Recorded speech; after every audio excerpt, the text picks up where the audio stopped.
At a younger age, I was in middle school playing basketball and just had kind of a freak injury. Girl fell on me, was told my MCL was torn. Hello, my name is Sherry Painter, mother of Abigail Plevin, who is a beach volleyball athlete at the University of Oregon. I'm sharing the onset of Abigail's diagnosis of CRPS, also known as RSD. It is a chronic pain disease she endured in her younger days of her life. It hit a point where I just had no motor function in my left leg, in my lower half. So I just was at the point of we're either saving it or we're not. And I got airlifted to Stanford Children's Hospital. I was there for a really long time, months doing in-house therapy, physical therapy, occupational therapy, emotional therapy. And I was living on the cancer level with a ton of different patients, and I was going to school there. Had to relearn how to walk and use my left leg again.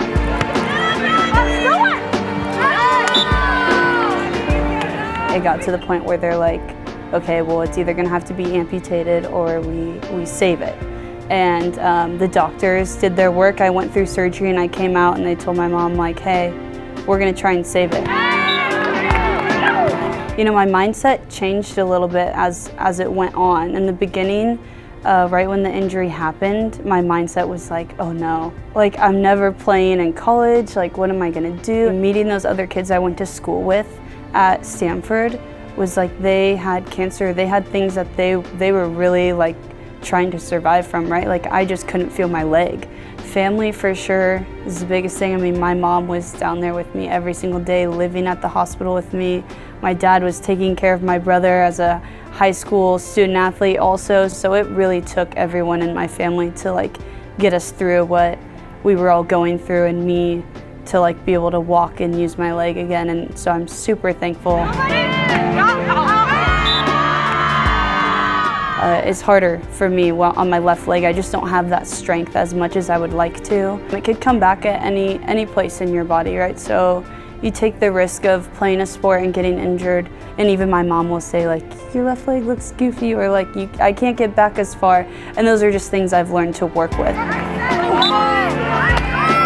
It's always been a story that I've just kind of put in the back of my head because I didn't really want it to define me or be something, or people to be like, oh, she had CRPS, or she was diagnosed with this disease. Well, I just haven't told very many people. Now I'm here playing a sport. I would have never thought in that moment when I couldn't walk or that I might not have my leg that I was gonna be here doing an interview with you guys about this. And so I think it's just exciting to share my story, especially through Women in Flight, and how you guys support everyone in their stories.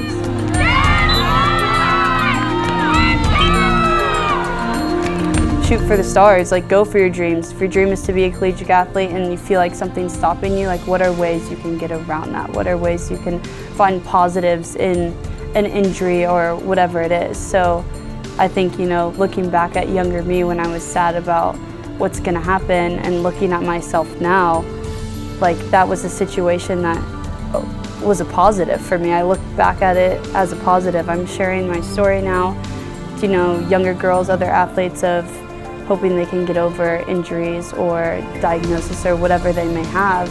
And in that moment when I got hurt, I was just thinking, I'm not even gonna be a collegiate athlete, but now I am. So I think, just shooting for whatever your dream is, whatever you want.